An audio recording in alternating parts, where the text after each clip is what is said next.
What's up, guys? I was told I don't ever show my face, so this is why. I'm just an old guy working on stupid cars. Um, Last night I set up my GoPro.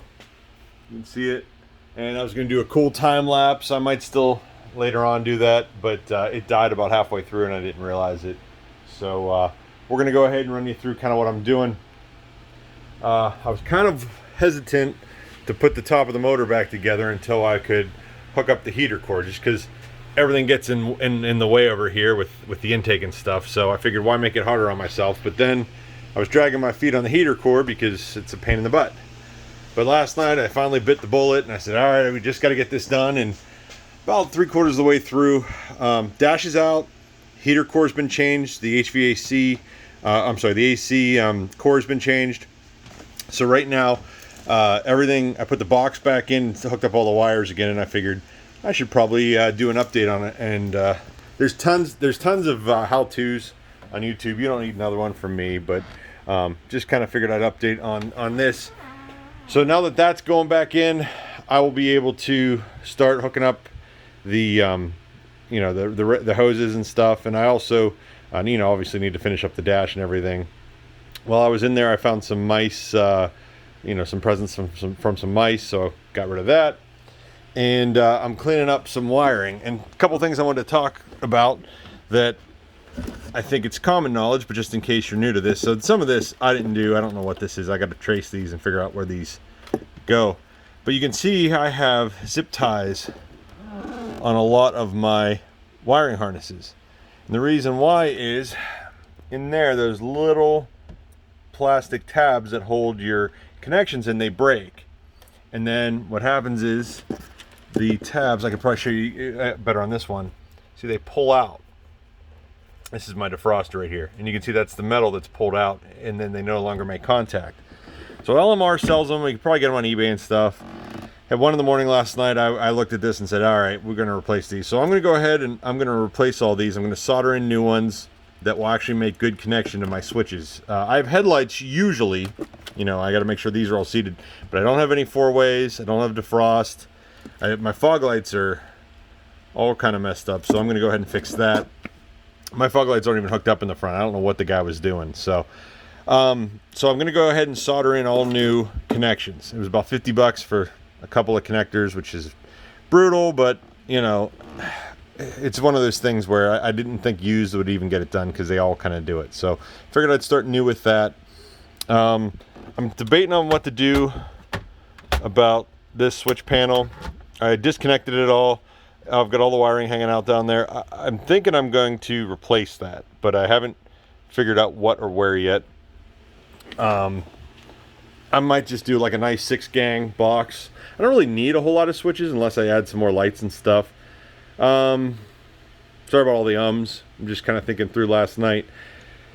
So that's kind of everything I was doing. I was up till like 1 in the morning messing with it. And just throwing the dash back into it. A couple other things.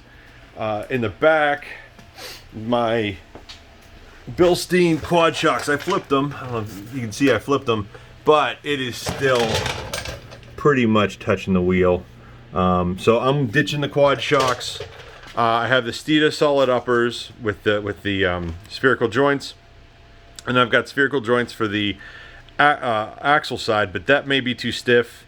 I may have to switch those back out to rubber. We'll see how this is, because ditching the quad shocks, I wanted to try to stiffen it up, but I also don't want it to bind. So we'll see where we're at. The lowers, I ordered Maximum Motorsports extreme lower control arms, so it'll be pretty solid in the back. The only other thing I could do is maybe add a track bar if I wanted to, but we'll see how this is.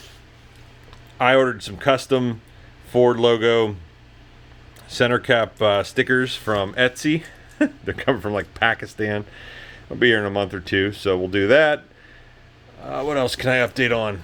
I started putting the louvers on last night and realized my Gorilla tape is only one-sided, so I got to pick up better tape. So you can see I thought this white peeled off, but it doesn't, and that was a bummer because this stuff is super sticky. So we'll get to that. think that's everything. I'm debating on what to do about my side moldings. This drives me crazy how beat up these are. I might do covers. I don't know. We'll see. I might. Knowing me, I'll probably end up pulling the windows out and replacing them, but we'll see. And then the other weird thing on my car is this bacon trim. So the LED lights mess with the camera, so it washes everything out. So I got to figure out, the other side's way worse. I got to figure out what to do with that or just leave it. I haven't decided yet. So I'll spare you the rest of the boring stuff. While the dash is kind of half pulled out, I'm going to go ahead and wipe everything down and clean it, because now would be the time. Oh, I did repair my hood.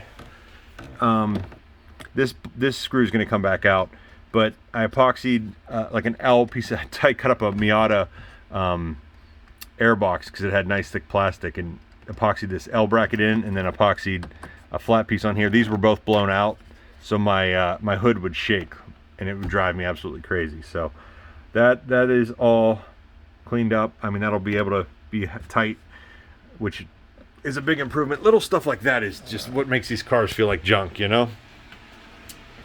And then I've got new red wires and new plugs, and I'm going to paint the headers. I bought some header paint. We're going to make those pretty, and I'm going to start putting this stuff up here together again here. So I'm really only a week or two out from this being kind of done. You know, the heater core was really my biggest hold up on that. So the last thing I got to figure out is where the heck I'm going to put a reservoir bottle. So I ordered a new battery tray because this one, where's that, is pretty trashed. I drilled this out to try to see if I could throw an adjuster, and I could have. I don't know. It was just kind of beat. So I just ordered a new one. So there's almost no room over here, so I'm not sure where I'm going to put a reservoir yet. I'm still working on that. I might be able to sneak it underneath or something. I don't know. Once everything's together, that's probably one of the last things I'll do. I also ordered a new, where is it at? I also ordered a new K&N. I probably could have washed this, but I mean, look at it. It's seen some better days. So, and it's just coated in oil and grime. So, don't really love K&Ns anyway. I may pre-filter the other one. I don't know. We'll see. So, did that, and then I was trying to figure out. I really don't like. This is from the MAF, and I'm really not wild about this, but trying to find a 90 that would fit perfectly would be tough. So, I don't know. I might just leave this alone. It's not dryer vent. It's really thick, but I don't really like it. I don't particularly care for it. I think it's ugly, but you don't really see it. I don't know. We'll figure that out as we go. So anyway, that's kind of the update on everything. I just wanted to kind of update. I apologize that I'm not doing any cool install videos lately. These are just updates. But you know, it is what it is at this point. And I'll start to edit these up a little nicer and try to step my game up a little bit here. So everybody have a good one. And I will catch you later.